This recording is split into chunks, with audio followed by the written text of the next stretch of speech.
wah hari ini saya gembira sekali nih. Saya kedatangan 2 tamu yang menurut saya betul-betul cocok untuk kita ajak berbicara tentang topik yang kita bahas ini. Wah, yang satu Mr. Q, tamu langganan Cokro TV dari dulu. Dan yang satunya Bang Darmizal, Mr. D. Ini yang satu adalah politisi yang sudah malang melintang, ya, dan sekarang ketua relawan Jokowi, Ketua Rejo, sudah ngikutin lah perkembangan para presiden sejak zaman mungkin sejak zaman Orde Baru ya Bang ya. Iya. Aktif di ICMI. Beliau ini aktif tokoh ICMI dulu. Terus kemudian ikut mendirikan relawan SBY, Bang, ikut mendirikan Demokrat. Terus sekarang relawan Jokowi. Nah, jadi cocok lah untuk kita ajak bahas soal yang akan kita bahas ini. Terus yang satu Mr. Q ya kita tahu lah.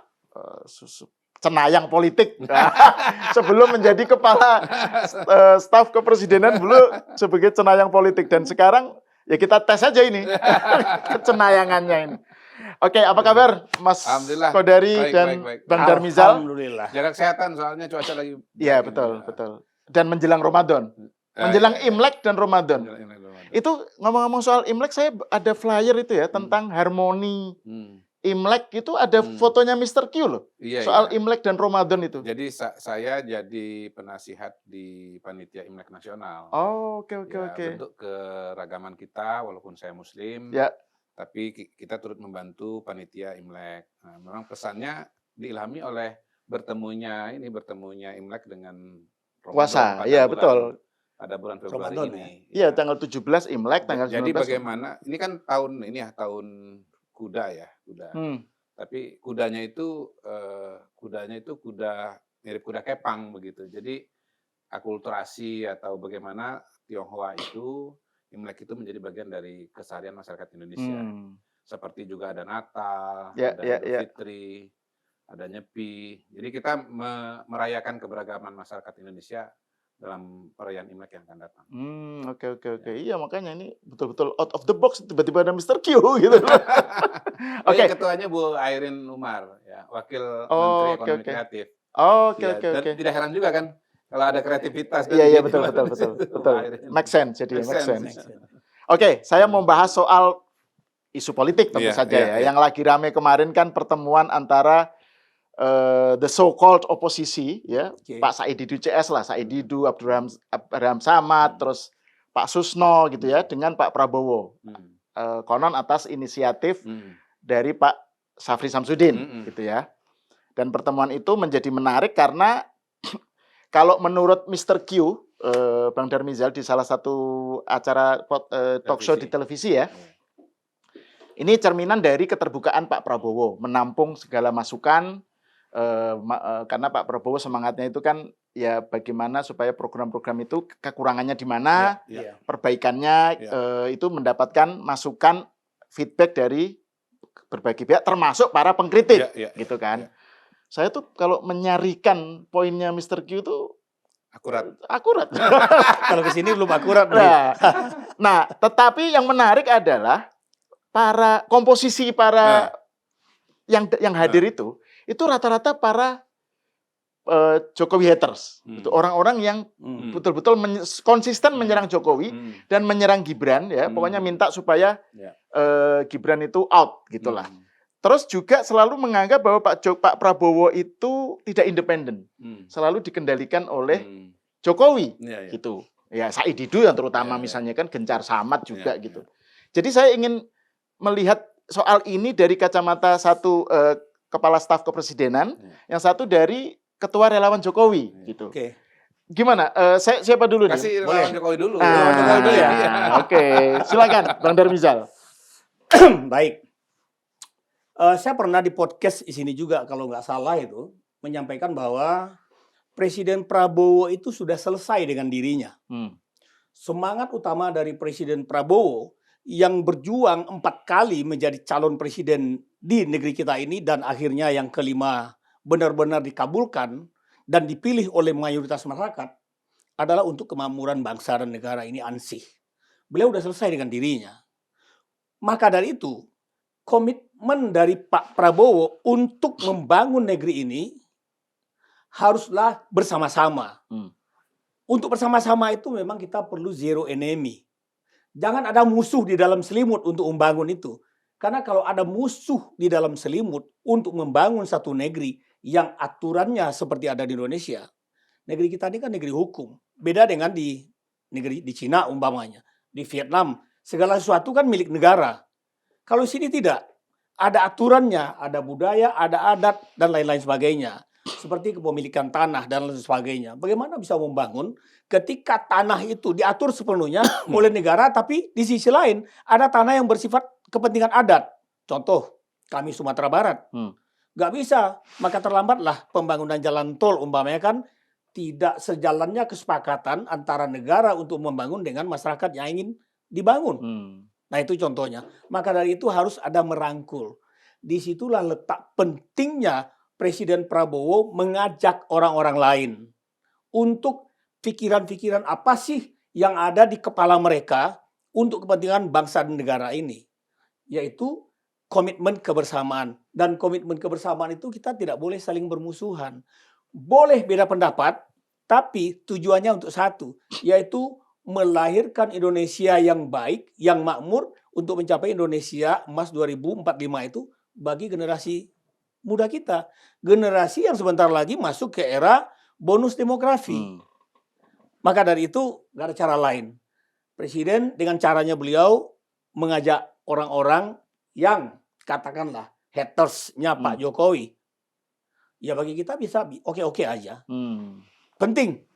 Karena utama tadi adalah membangun bangsa ini ke depan. Saya kira itu. Oke. Nah kalau kita lihat ya, itu kan ada habis ketemu itu kan Said Didu bikin pernyataan gitu ya. Yes. Di medsos dia bilang bahwa Pak Prabowo mendukung 3 hal. Pertama melawan oligarki.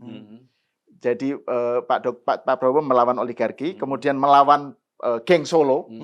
Terus yang ketiga melawan parcok. Ya gitu. Jadi sebenarnya muaranya adalah seakan-akan Pak Prabowo mendukung upaya dari kelompok ini untuk tadi itu memisahkan antara Pak Prabowo dengan Pak Jokowi gitu. Gimana Mr. Q melihatnya ini? Secara umum. Pertama saya kan tidak hadir langsung di tempat itu. Ya. Saya juga mendengar atau merangkai materi pertemuan itu dari beberapa sumber. Dan sebetulnya ya sah-sah saja kalau Pak Said Didu punya kesimpulan demikian. Iya. Karena kan tiap orang juga mungkin pulang dari sana oleh-olehnya kan macam-macam tuh, ya kan.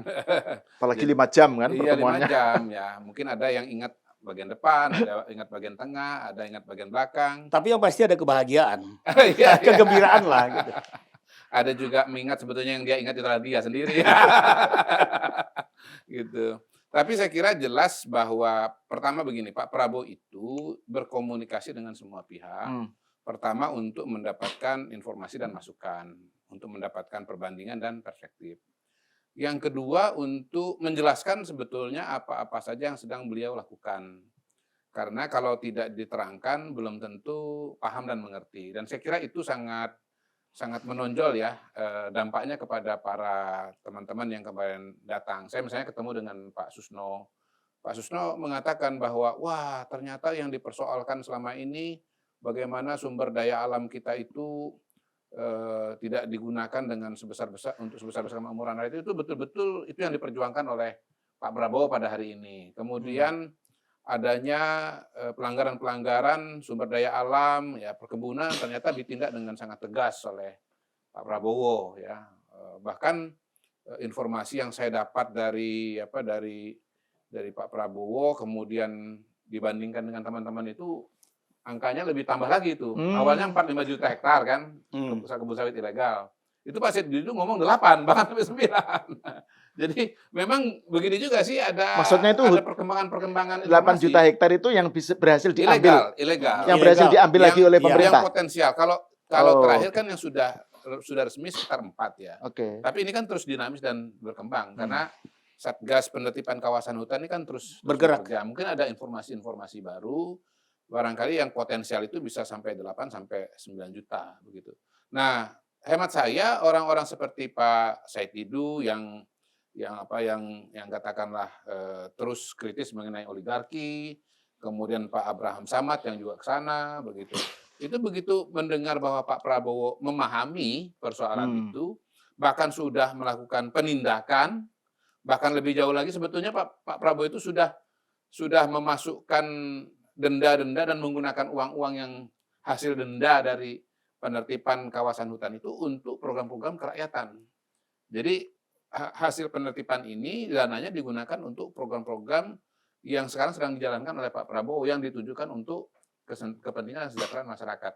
Nah, itu kan memberikan perspektif dan wawasan. Mirip juga sebetulnya dengan pertemuan Pak Prabowo dengan para mantan Menlu, Wamenlu, soal ya kan? BOP ya, Soal Board of Board of Peace. Peace itu, Ya, ya kan? ya. Misalnya ada yang tadinya anti seperti Dino Patijalal, begitu dijelaskan oleh Presiden, Dino Patijalal, ini saya coba saya rangkum ya, mungkin salah juga nih, takut kayak saya tidur saya jadi nanti Pak Kodari salah tuh merangkum. Bahwa Board of Peace itu adalah pilihan yang paling realistis pada hari ini, nggak ada medium yang lain gitu. Dan kalau kita mau berpartisipasi dalam katakanlah membela bangsa Palestina, maka ini adalah jalan yang paling realistis begitu. Ada juga Pak Yusuf Hanandi juga, beliau menjelaskan bagaimana memang ini adalah pilihan yang tersedia pada hari ini. Jadi dengan adanya dialog, akhirnya informasi yang tadinya tidak diketahui oleh para tokoh ini, baik kelompok yang pertama, yang tadi Said Didu dan kawan-kawan, maupun kelompok yang kedua, juga ormas-ormas Islam, tokoh-tokoh ormas Islam. MUI juga sama kan? MUI awalnya juga menolak, tapi kemudian begitu mendapatkan penjelasan dari Presiden, ya mereka bisa menerima. Gitu. Jadi memang penting sekali untuk diberikan perspektif, terutama langsung dari Presiden, karena kalau Presiden sendiri menyampaikan, ini kan tidak ada jarak ya. Kalau yang ngomong misalnya Kodari, itu kan ini benar apa Kodari? Benar omongan Pak Prabowo ini begitu loh. Ini Pak Prabowo atau tafsir terhadap Pak Prabowo? Terhadap Pak Prabowo gitu ya. Nah, saya sendiri berusaha untuk semaksimal mungkin untuk menyampaikan apa yang disampaikan oleh Pak Prabowo. Tetapi begini juga, dalam pertemuan terbatas itu, sesuai dengan namanya pertemuan terbatas, itu ada hal-hal yang mungkin secara umum itu sulit atau tidak bisa disampaikan dan bisa disampaikan pada forum terbatas itu. Itu sehingga memang kalau misalnya dikatakan jelas-jelaskan aja langsung, nggak selalu bisa dijelaskan semua gitu. Jangankan Pak Prabowo, saya ini kalau bicara pun juga saya mungkin diskon 30%. Iya, saya merasa kok. Dulu Mr. Q sebelum jadi ketua KPS lepas banget. Sekarang kalau saya ajak ngobrol itu ada jedanya. Jadi saya itu perlu disclaimer sebelumnya. Justru begini, menurut saya memang harus begitu. Antara di luar dengan di dalam itu harus ada perbedaannya gitu. Hati-hati Karena kalau masih kalau sudah di dalam terus ngomongnya masih kayak di luar, waduh. Berapa nanti? Ya, tapi kan ini menarik nih soal BOP ini. Ini agak menyimpang dikit. Kan kemarin Pak Prabowo mengundang sejumlah kepala ormas PBNU, Muhammadiyah, MUI dan kemudian mereka ternyata begitu toh. BOP akhirnya mendukung. Iya, kalau saya mengatakan Menlu begitu, mantan Menlu ternyata mendukung. Itu berarti selama ini mungkin ada masalah dengan komunikasi istana dong, berarti kemampuan istana menyampaikan message dari Pak Presiden berarti kurang bagus dong. Iya dan tidak. Bisa dikatakan ya, karena saya rasa pernah kita bahas juga di sini kan. Bagaimana saya waktu itu terus terang mengkritik langsung lembaga-lembaga komunikasi yang ada di pemerintahan gitu. Harus lebih optimal lagi dalam menjelaskan apa-apa yang disampaikan dan dikerjakan oleh pemerintah. Yang kedua, memang yang dikerjakan oleh pemerintah ini begitu banyak sehingga harus dikomunikasikan dengan apa? Ketika komunikasi itu disampaikan, maka nggak mudah juga karena item dan isunya tuh banyak banget. Saya sendiri kan di KSP kan ngurusin dalam tanda kutip semua program prioritas dan monitoring semua isu. Wah, itu kewalahan juga nyampaikan. Gitu. Ini kalau dalam istilahnya disebut terjadinya crossing of thing. Ketika kita di luar bicaranya ke sana, ya kan? Tapi ketika kita di dalam ini larinya ke sini. Gitu. Tapi kembali seperti yang barusan saya jelaskan, tidak semua yang bisa disampaikan pada ruang tertutup itu bisa disampaikan di luar. Dan bisa jadi hal-hal yang disampaikan yang tidak bisa disampaikan di luar itu adalah game changer gitu loh. Ya, itu maksudnya. Begitu dikasih tahu, begitu. Iya. Itu yang saya maksud. Jadi ternyata respon orang terhadap pokok persoalan tertentu itu bisa berubah kalau mendapatkan informasi tentang hal-hal yang tidak bisa disampaikan di luar itu nggak bisa gitu ya. disampaikan itu gitu loh. Memang disitulah seni seni pemerintahan sekaligus seni komunikasi di dunia publik. Bagaimana mengkomunikasikan apa yang bisa disampaikan di publik dengan bagaimana kebijakan itu harus dijalankan. Nah, pada level itulah masuklah yang namanya elemen komunikasi interpersonal untuk menjembatani antara ruang publik dengan technicality ya, yang tidak bisa diceritakan secara terbuka itu. Gitu. Ya. Yang penting begini, kalau saya disederhanakan dari semua debat mengenai BOP itu sebenarnya jalan pertama, jalan paling jelas bagi pemerintah untuk justru menyelamatkan Gaza. Kalau nggak ada instrumen BOP ini, itu diambil sama Israel itu. Jadi sekarang ini antara Israel dengan Gaza itu yang menghalangi pencaplokan itu ya BOP itu. Gitu. Coba kalau nggak ada BOP, dicaploknya benar itu. Oke, memang masih terjadi serangan-serangan, masih terjadi pelanggaran. Tapi kalau nggak ada BOP, lebih lagi daripada itu gitu loh. BOP kan ada Trumpnya gitu ya. Karena ada Trumpnya, dan itu adalah mekanisme Trump, mekanisme internasional yang diinisiasi oleh Trump untuk ya bisa membangun masa depan dari Gaza. Iya. Tapi ini BOP ini saya kira butuh konten terpisah ini. Iya. Nah, saya mau masuk kembali ke soal Pak Prabowo dan para pengkritiknya. Singkat aja, karena kan BOP ini kan Iya, betul. Tapi itu poin bagus bahwa ternyata kalau ada hal yang misalnya respon terhadap satu persoalan itu bisa berubah. Nih, Indonesia nggak ikut BOP nih, nggak ada BOP. Udah dicaplok langsung sama Israel itu. Betul. Makanya itu yang mungkin yang dimaksud oleh Pak Dino sebagai pilihan yang realistis. Iya, nggak ada. Sekarang ngomong UN, PBB, ngomong sama Dewan Keamanan PBB, kan nggak berfungsi. Itu kita lihat bagian dari kecepatan dan ketangkasan Dan itu Presiden ketajaman Prabowo. Presiden Prabowo dalam melihat realita di lapangan. Kalau berpikir panjang dulu, lewat. Waktunya nggak dapat.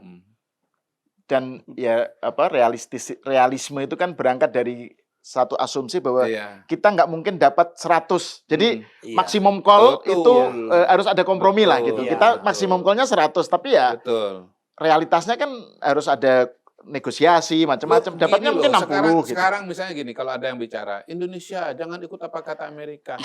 Loh, lembaga internasional yang sekian belas aja nggak dipedulikan sama Trump kok. Iya. Apa kita pada hari ini masih bilang, ayo kita negosiasi pendekatan soft power dengan Donald Trump. Presidennya Venezuela dicokok begitu pakai 200 pesawat, lalu dia mau ambil Greenland tanpa ada yang aling-aling berhadapan dengan teman-teman dia di NATO. Kok teman dia di NATO aja dia caplok kok. Gimana di luar itu? Gitu loh. Itu ini berhadapan dengan empire, imperium. Itu menjelaskan betapa Presiden Prabowo memahami situasi hari ini. Kalau tidak diambil dengan kecepatan dan ketangkasan, tentu saja ketangkasan berdasarkan pada pengalaman-pengalaman beliau di militer. Selamatkan, ambil, nanti baru bicara. Nah, orang-orang ini kan kepengen bicara dulu baru. Ini problem gitu. Beliau sudah berpikir. Jadi cara membaca Donald Trump itu nggak bisa disamakan dengan cara kita membaca presiden-presiden Amerika sebelumnya. Dan sekarang ini zaman unilateralisme. Bukan lagi multilateralisme seperti yang lalu itu. Memang. Tapi ini saya mau kembali. Dan di sisi yang lain kita bisa mengatakan ini cara Pak Presiden untuk bisa dalam tanda kutip bisa bergaul dan bisa ketemu dengan semua. Kemarin dia di break, sekarang dia di BOP. Nah, menurut saya hebat lah. Break bisa masuk, ya kan, dengan Putin, dengan Xi Jinping bisa ketawa-ketawa, dengan Donald Trump bisa ditepuk-tepuk. Nah, ini tanpa meninggalkan komitmen non-blok kita loh ya. Itu kalau istilahnya Bung Hatta tuh mendayung di antara dua karang. Nah, tapi ini topik menarik sekali. Tapi saya kan sebenarnya pengen yang saya di DCS tadi. Nggak apa-apa. Sebetulnya kita bahas ini memang seolah-olah BOP. Tapi sebetulnya secara esensi kita sedang membahas tentang esensi pertemuan itu. Gitu loh. Betul. Di luar teknikalitis pertemuan, ini sebetulnya itu perspektifnya. Gitu. Kalau nggak bisa kita memahami apa yang dilakukan oleh Pak Prabowo tanpa kita menjelaskan atau mengambil satu contoh, misalnya BOP ini. Nah, ini bagian dari melanjutkan tentang bagaimana kita memahami langkah-langkah Pak Prabowo ya. How are we to make better sense of Pak Prabowo lah ini. Nah ini Bang Darmizal, kan tadi Bang Darmizal meng-highlight soal bahwa Pak Prabowo itu obsesinya memang kerukunan, ya kan, rekonsiliasi. Terus ini tantangan begitu besar, jadi memang nggak bisa pecah, jadi harus dihadapi bareng gitu. Tetapi kan realitasnya adalah bahwa ada yang namanya kontestasi tahun 2029 ya kan, dan salah satu yang menjadi isu penting itu kan soal posisi wapres misalnya, dan ini kaitannya dengan Gibran ya. Kalau kita lihat para peserta yang hadir di dalam kelompok oposisi yang ketemu Prabowo itu kan para kelompok yang memang anti Jokowi, anti keluarganya Jokowi, dan nggak pengen Gibran lanjut gitu ya. Nah ini Bang Darmijal sebagai orang yang aktif di dalam relawan ya, ini kan nggak bisa normatif terus pandangannya kan. Nah maksudnya nggak bisa ini demi rekonsiliasi apa gitu. Tapi kan ini kan bagian dari gimana meresponnya ini? Gimana Bang Darmijal? Begitu Presiden Prabowo terpilih dan membentuk kabinet, kita sudah bisa membaca sebetulnya bahwa presiden kita ini ingin melakukan pembangunan untuk lebih cepat. Jadi speed off-nya ditambah. Untuk mencapai speed yang lebih tinggi itu harus ada rekonsiliasi. Orang-orang yang tadi berbeda ketika Pilpres sekarang kan menjadi tim beliau. Harusnya dipahami dulu itu. Bahwa kita dengan Presiden Prabowo ingin melakukan rekonsiliasi nasional untuk pembangunan.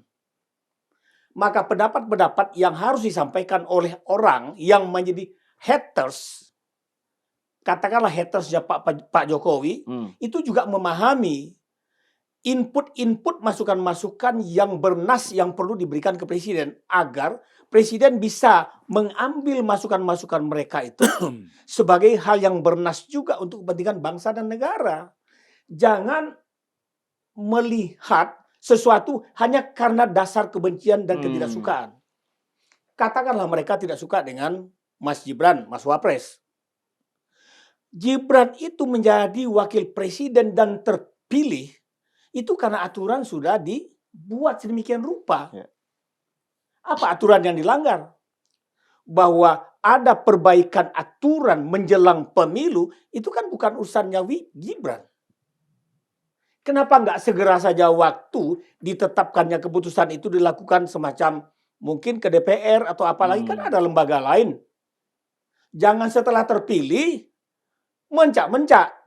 Nah, setelah terpilih itu adalah ajang terbaik untuk kita bersami'na wa ata'na, katakan begitu, dengan presiden kita. Agar negara kita ini tidak hanya jadi penonton. Agar negara kita ini tidak hanya jadi konsumen bagi negara-negara lainnya. Inilah kesempatan. Apa yang dipikirkan? Pak Prabowo tidak memikirkan keluarga untuk kepentingan negeri ini. Udah selesai dia dengan dirinya. Hanya kepentingan satu, yaitu kepentingan bangsa dan negara. Mungkin ini adalah jawaban juga dari apa yang disampaikan oleh Gus Dur. Berapa puluh tahun yang lalu. Prabowo itu adalah orang yang ikhlas untuk kepentingan bangsa dan negaranya. Maka mari kita sama-sama ikhlas juga untuk kepentingan bangsa dan negara. Bahwa ada pemilu 2029. 2029 itu mulailah berprestasi dari sekarang. Bukan mulai menghujat-hujat orang dari sekarang. Karena gini hukumnya. Ketika kita menghujat satu orang, maka bisa 1000 orang tidak menyukai kita. Jadi saya meyakini para penghujat ini akan kehilangan mimbar di suatu saat nanti. Karena semakin banyak orang yang tidak menyukai dia. Dia adalah kotoran di antara hal-hal yang bersih. Penghujat ya, dia adalah kotoran di antara hal-hal yang bersih.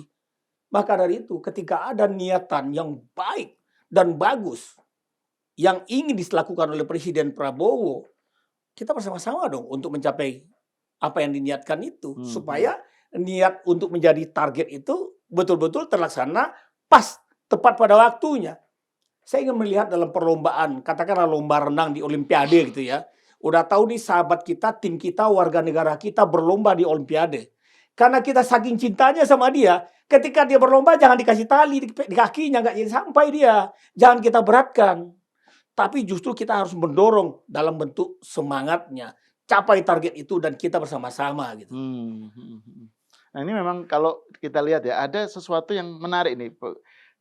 There is something di dalam Pak Prabowo ya, yang membuat orang bisa berubah gitu. Nah ini misalnya tadi Dino Jalal kan, tadi Mr. Q udah bilang bahwa ada hal-hal yang mungkin disampaikan di dalam pertemuan itu terus menjadi berubah. Tapi juga misalnya Said Didu. Said Didu sekarang kan misalnya dia membantah dirinya, saya bukan terwok gitu.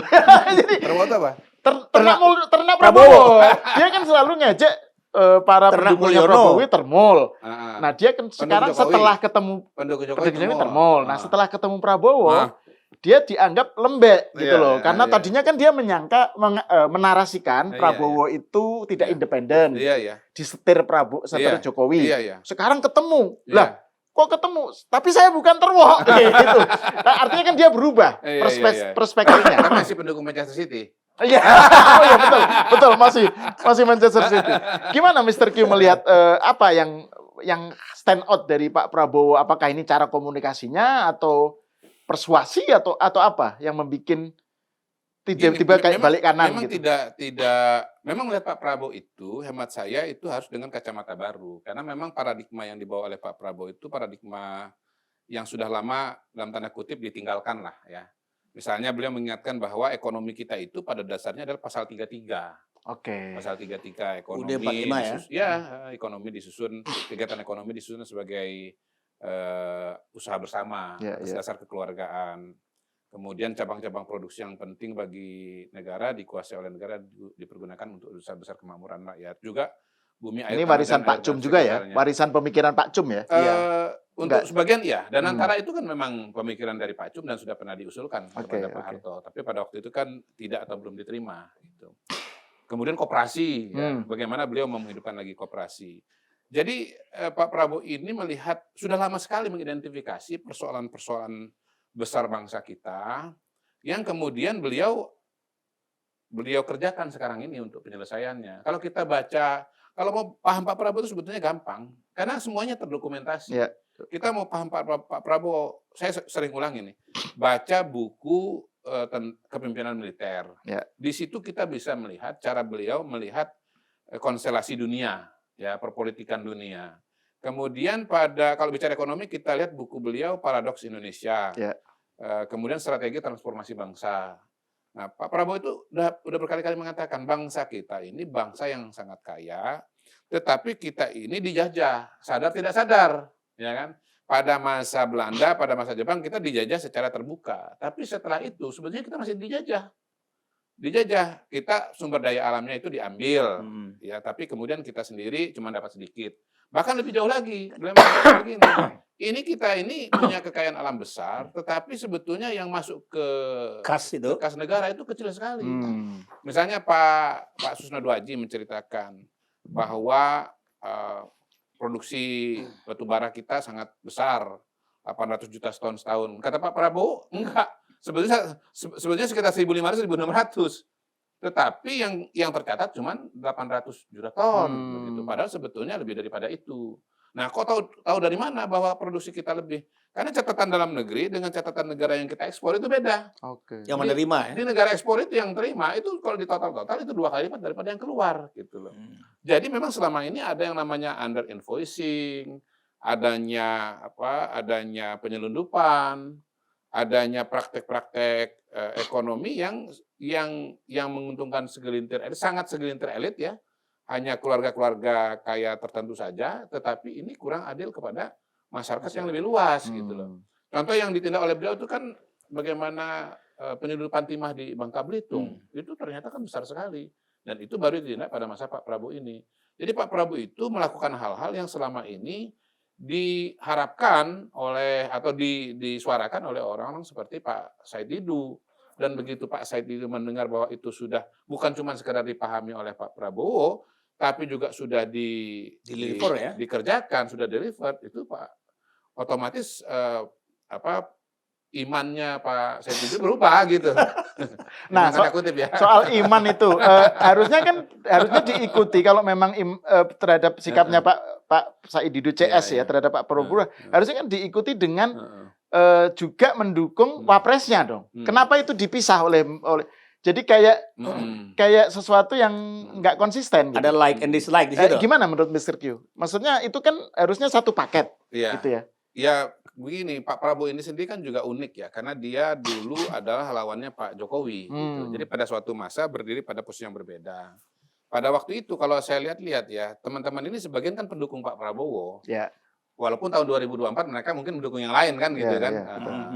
Nah, bahwasanya Pak Prabowo menggandeng Mas Gibran itu mereka menganggap sebagai suatu yang atau justru itu yang membuat mereka juga tidak mendukung Pak Prabowo pada waktu itu. Sehingga akhirnya a priori. Tadi kan Sal kan udah kasih pengantar. Ya. Mereka a priorinya adalah bahwa Gibran itu misalnya ya, Ya. itu adalah titipan atau titahnya Pak Jokowi gitu. Ya. Padahal Pak Prabowo ya minimal saya ya melihat versi yang lain, mendengar versi yang lain bahwa sebetulnya Mas Gibran itu adalah hasil kesepakatan dari kekuatan-kekuatan politik yang ada. Koalisi gitu. waktu itu. Koalisi yang ada gitu. Sehingga memang akhirnya untuk keutuhan koalisi ya tentu mengambil keputusan yang sesuai dengan keputusan dari koalisi. Bahwasanya kemudian koalisi juga menghitung bahwa Pak Jokowi punya kekuatan politik, punya pendukung, itu kan hal yang lain lagi gitu. Jadi mereka ini pada dasarnya dulu itu bersetuju dengan Pak Prabowo tapi tidak bersetuju dengan Pak Jokowi. Ya. Dan ditambah a priori berikutnya lagi, kalau misalnya Mas Gibran ini diterima wapres karena arahan dari Pak Jokowi, berarti program-program dan apa yang dikerjakan oleh Pak Prabowo nanti itu semua diatur oleh Pak Jokowi. Nah, hemat saya di sana memang ada kegagalan juga dari teman-teman dalam membaca fisika kekuasaan. Oke. Ya ini mungkin istilah baru ya. Iya, Tapi iya, menurut saya kekuasaan itu punya fisika. Neologisme gitu. ini. Punya hukum besinya sendiri gitu loh. Dulu Mr. Q juga punya istilah apa itu dulu? Kimia Iya, yang soal sebagai kekuasaan itu loh apa? Berjalan berhubungan. Itu berjalan berhubungan. Teori tentang sekarang fisika suara. kekuasaan. Fisika kekuasaan. Jadi teman-teman ini sebagai aktivis ini dan bukan politisi tidak selalu memahami fisika kekuasaan. Fisika kekuasaan itu sudah didiktekan sebetulnya. Pertama ya, memang konstitusi kita mengatakan wewenang atau kekuasaan itu ada di presiden. Jadi begitu presidennya itu sudah Prabowo, ya kekuasaan itu ada di Pak Prabowo. Ya. Nggak masuk akal mengatakan bahwa kekuasaan itu masih ada di Pak Jokowi. Nggak masuk akal. Iya. Fisika kekuasaan yang kedua, ya, kekuatan politik kita itu didukung atau tercermin dari parlemen. Pada hari ini 80% partai politik itu dukung Pak Prabowo. Nomor 3 ya. Pak Prabowo itu punya partai, namanya Gerindra, nomor 3 paling besar. Pak Jokowi punya partai apa? Katakanlah PSI. PSI masih di luar, nggak punya kursi. Ini mohon maaf, ini berarti kegagalan dari teman-teman dalam membaca fisika kekuasaan. Yang dibaca bukan fisika, tapi fiksi. Ini baru Jadi, muncul nih. Logika berpikirnya nggak nyambung Iya, ya. fiksi ya betul. Menjadinya fiksi. Fiksi garis miring imajinasi dia sendiri. Iya, iya. gitu. Waham. Hah? Waham kalau dalam bahasa Iya, Arab. boleh. Iya, itu ada. Waham itu kalau dalam psikologi namanya delusi. Iya, itu makanya. Oke, ini saya ingin membahas bagian lain topik berikutnya ini. Masih terkait sih sebenarnya supaya kita padat pembahasannya. Soal setelah itu, setelah ada pertemuan itu kan ada Rakornas, Iya. ya kan? Nah, Pak Prabowo kan pidato. Ini Iya. masih terkait dengan topik kita kan soal Pak Prabowo dan para pengkritiknya, Iya, iya. gitu kan? Pak Prabowo bilang bahwa kayak semacam memberikan tantangan lah kepada kelompok yang nggak suka dengan Pak Prabowo, para pengkritiknya itu. Udah, kita ini aja, kalau nggak suka dengan saya, mari kita bertarung di 2029. Gitu. Jadi ini sesuatu yang menurut saya menarik. Dan juga kan hal lain itu soal satu. Yang kedua soal bahwa Pak Prabowo sering juga mengaitkan antara para pengkritiknya itu dengan asing. Jadi dua hal itu. Nah, itu menarik nih. Ini pesan ini tuh gimana membacanya, Mr. Kasih Pak Darmizal dulu. Nah, iya. Baru nanti saya jawab. Gimana Pertanyaan sama saya jawab. Bang Darmizal melihat dua hal itu? Soal 2029 tantangan, bukan tantangan lah, ajakan untuk bertarung 2029 ketimbang bikin kisruh, mengganggu program, mengganggu kinerja pemerintah. Kenapa nggak kita tunggu aja sampai 2029? Ini ada. Saya ingin disclaimer dulu nih soal pasal nih. Ada pasal yang kita bahas di teman-teman ya. Dalam satu ketentuan, pasal 1 itu pemimpin tidak boleh salah. Pasal kedua, kalau pemimpin salah kembali ke pasal 1. Jadi sekarang aku dikasih dulu kesempatan ya. Kalau salah nanti ya benar aja. Iya, betul. Jika ingin bertarung di 2029, mari bertarung secara kesatria. Pak Prabowo ini kan sering mengeluarkan testimoni atau kalimat-kalimat yang nasionalisme kita bangkit karena beliau. yaitu sikap patriotik. Seorang patriot itu tidak bisa menghujam dari dalam. Dia harus ada di luar, membuktikan tantangannya untuk mengejar suatu target. Itu yang diinginkan oleh Pak Prabowo, bersikaplah sebagai patriotik, kan begitu. Oleh karena itu beliau menyampaikan argumentasi seperti itu. Agar apa? Akselerasi dan harmoni dalam rangka rekonsiliasi yang beliau bangun, itu benar-benar terjadi untuk mencapai Indonesia maju. Kontestasi yang sebenarnya itu adalah 2029. Jangan sekarang mengganggu pembangunan dalam tanda kutip ya. Jangan mengganggu pembangunan untuk mencapai Indonesia maju itu. Kan target kita udah jelas nih. Maka tidak heran kita kalau komitmen beliau itu dibuktikan dalam membentuk kabinet, yaitu kabinet merah putih. Pemberani dan ikhlas gitu. Putih itu kan kesucian, merah itu keberanian. Jadi kita harus berani dan ikhlas. Jangan berani untuk culas. Sudah ada hal-hal yang pasti tapi bicaranya fiksi, kan begitu. Tadi yang saya sampaikan tadi. Ya ayolah, beranilah dan ikhlas untuk kepentingan bangsa ini. Kalau mengkritik, kritiklah untuk sesuatu yang bernas sehingga diambil bernasnya itu oleh presiden untuk pembangunan. Jangan mengkritik tapi di dalamnya tersirat kepentingan pribadi yang ingin ditampilkan. Yang orang sekarang sebut adalah memvalidasi diri. Ya jangan dong. Ini udah saatnya kok.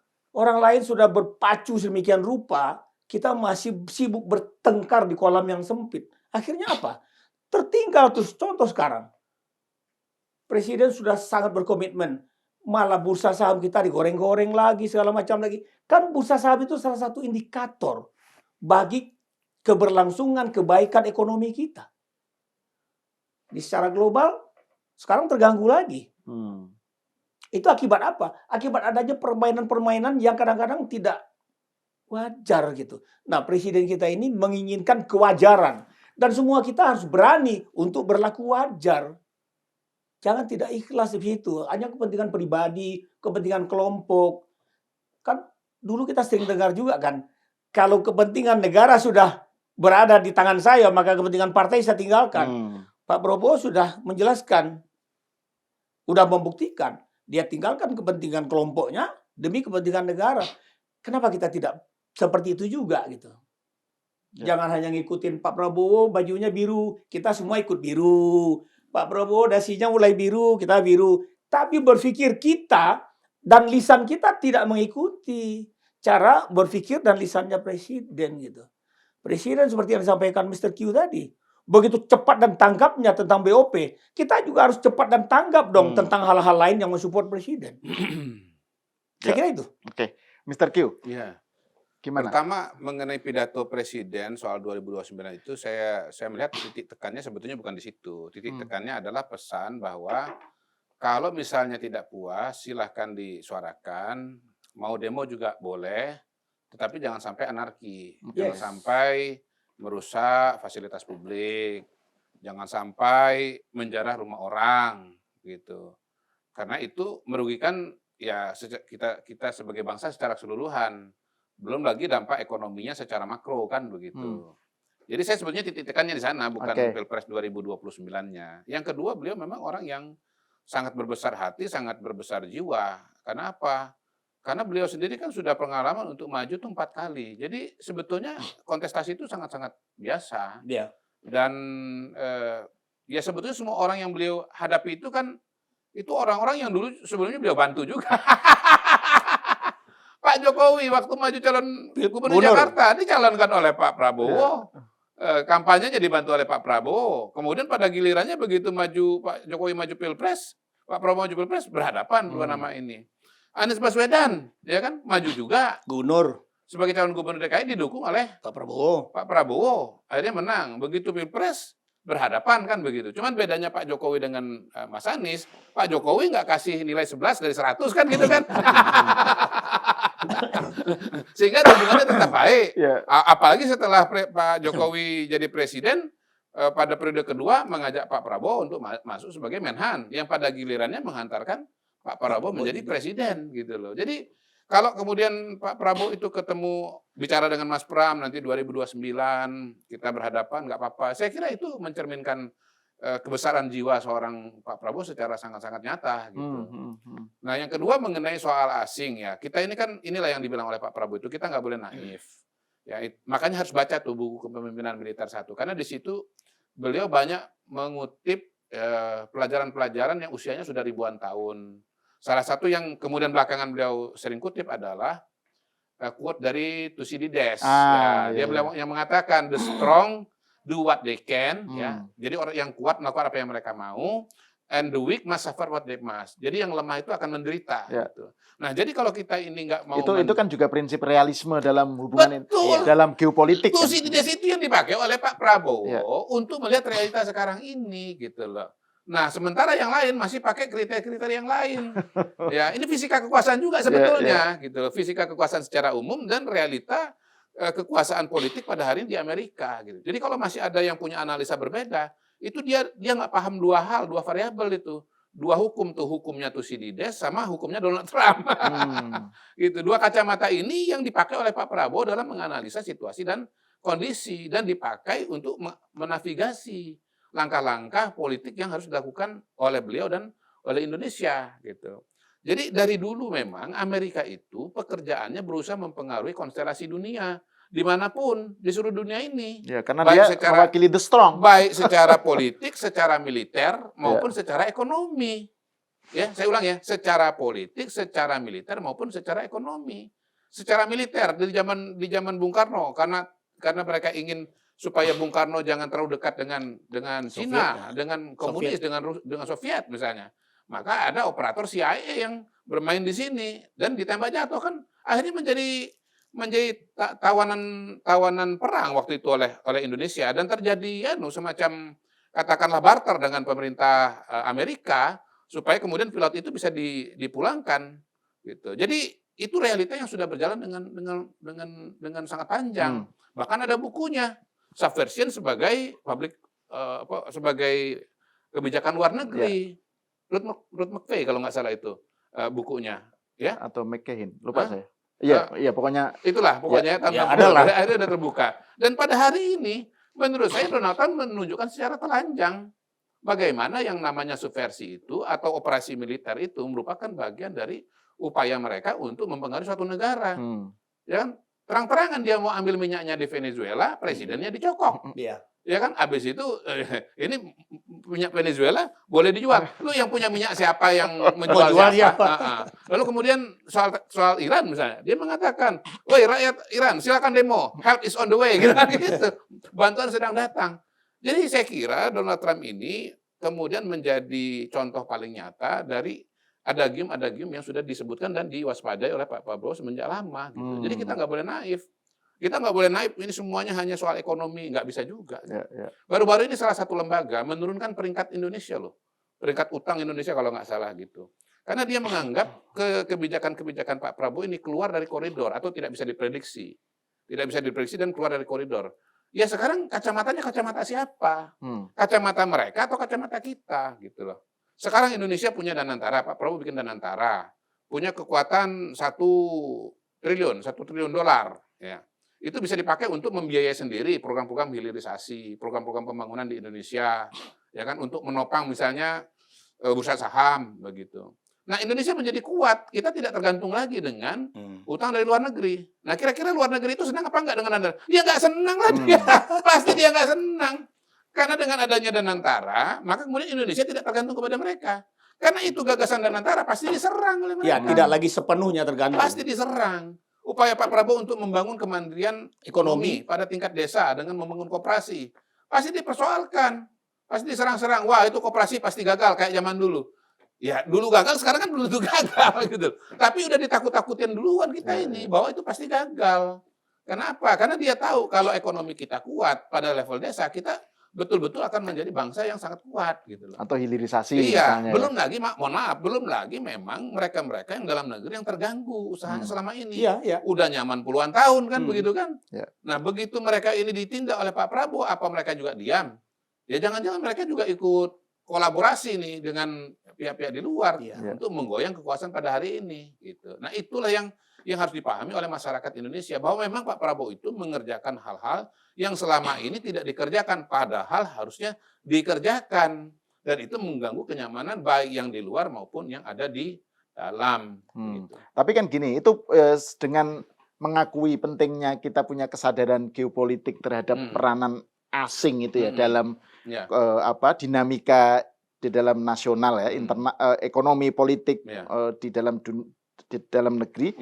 Tapi kan juga ada kekhawatiran bahwa narasi asing itu dipakai untuk conversation stopper istilahnya itu, untuk membungkam. Jadi misalnya orang yang mengkritik sebenarnya tujuannya untuk perbaikan, misalnya ya mengkritik MBG, mengkritik program-program andalannya Pak Jokowi lah, Pak Prabowo lah gitu ya. Kemudian dilabeli, wah itu titipan asing gitu. Akhirnya kemudian kritik itu nggak nyampe, padahal kritik itu penting. Gimana itu melihatnya, Mr. Kita harus kembali kepada argumentasinya dulu. Argumentasinya itu masuk akal atau tidak, dilengkapi data atau tidak, begitu. Kan ini kan barusan juga ada satu bantahan. Misalnya ada salah satu media yang mengatakan itu presiden kemana-mana 2 pesawat, langsung dibantah kan, enggak, dari mana 2 pesawat, 1 pesawat aja gitu. Terus sekarang apa kemudian yang 2 pesawat itu sebagai kritik benar? Kan enggak juga, belum tentu juga. Gitu. Nah kalau kemudian yang mengatakan ini sebenarnya 1 pesawat lalu 2 pesawat, lalu ada yang bilang, loh jangan-jangan memang titipan asing tuh. Masa heran juga kan begitu kan? Masa heran juga? Loh 1 dibilang 2, bagaimana? Jadi arahnya ke situ ya. Ya nggak salah juga kalau orang kemudian analisa, lu ini udah jelas barang 1 kalau dibilang 2, oh ya berarti ini ada sebab-sebab yang lain gitu. Ya, yang mengatakan itu kan ilusi itu. Jadi barang 1 dilihatnya 2 gitu. Hoax. Oke, nah ini bagian akhir nih obrolan kita ini. Saya ingin mendapatkan seperti biasa ya closing remarks lah dari Mr. Q dan dari Bang Darmizal tentang apa yang terjadi dan kedepannya gimana soal Pak Prabowo dan para pengkritiknya itu. Bang Darmizal dulu lagi. Bagi saya kritik-kritikan itu selagi isinya bernas itu adalah bermanfaat. Itu penting. Tapi kalau mereka hanya bicara tentang ilusi, tentang lain-lain, ya itu kita anggap guyon-guyonan aja. Jangan mudah percaya dengan kalimat-kalimat yang disampaikan orang-orang yang sesungguhnya dia adalah menjadi haters. Nah sekarang yang harus kita buat adalah mereka bagaimana bisa kita berikan pandangan-pandangan agar sikap hatersnya itu tidak sepenuhnya bisa dengan mudah dipercayai oleh orang lain. Kan mereka itu berseberangan dan ingin mempengaruhi sebanyak orang agar apa yang mereka sampaikan itu adalah benar. Sesungguhnya itu hal yang merusak. Maka sampaikanlah benar itu, kita yang harus menyampaikan. Terutama ya Mr. Key gitu kan di istana, ya sampaikan serajin-rajinnya memberikan pandangan pada masyarakat tentang apa yang harus disampaikan, apa yang disampaikan atas apa yang dilakukan oleh Pak Presiden. Contoh tadi, BOP umpamanya, tentang MBG umpamanya. Begitu banyak yang menerima MBG, tapi kalau ada sedikit tentang berbagai kejanggalan-kejanggalan, mungkin prosesnya memang belum sampai ke sana karena lingkungan, karena manusianya, karena hal-hal lain lah, keterbatasan. Seperti kita baca kemarin ya, mencuci piringnya dari air sungai. Itu kan salah satu. Contoh di kampung saya yang namanya sulit air.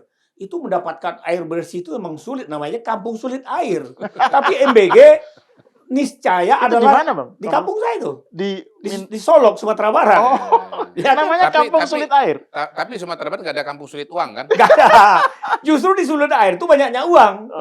Tapi karena kondisi lingkungan dan airnya yang dulunya sulit gitu ya.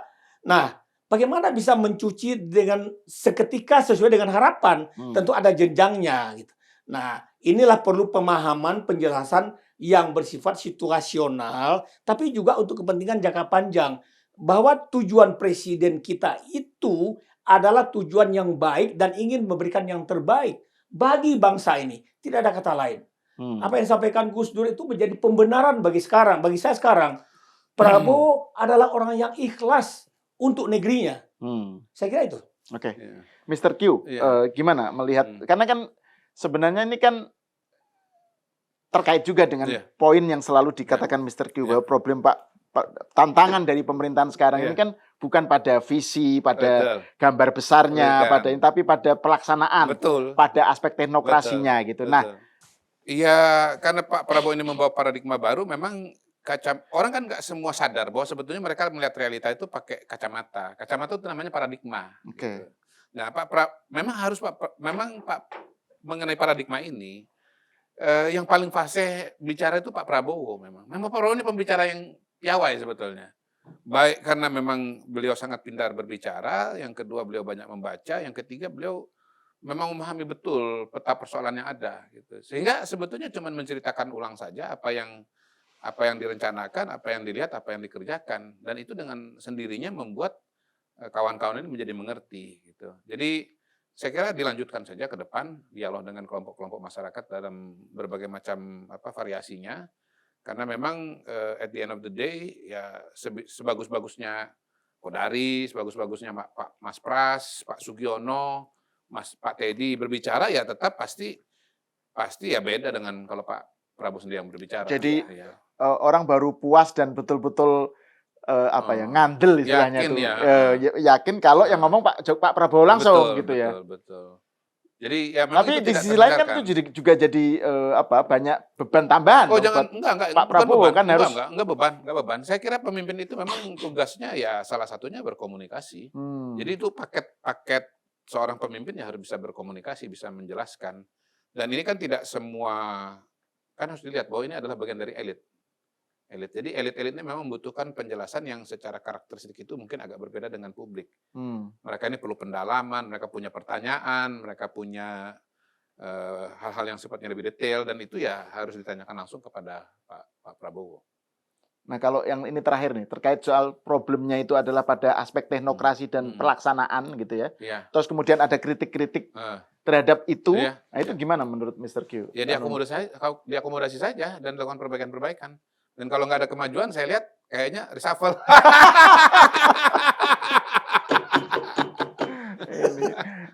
Oke, terima kasih. Reshuffle jadi kata kunci ya. Kata kunci. Ini istilahnya tuh bagian penutupnya lah, gitu, yang penutup obrolan kita. Iya. Oke, Mr.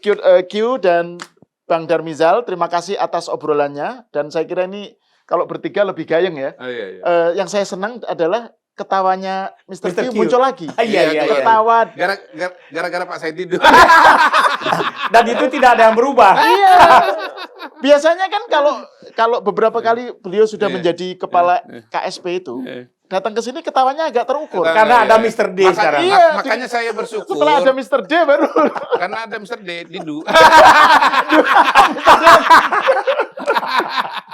Ini yang kita tunggu. Oke, terima kasih. Pemirsa sampai di sini dulu. Kita berjumpa lagi di episode selanjutnya.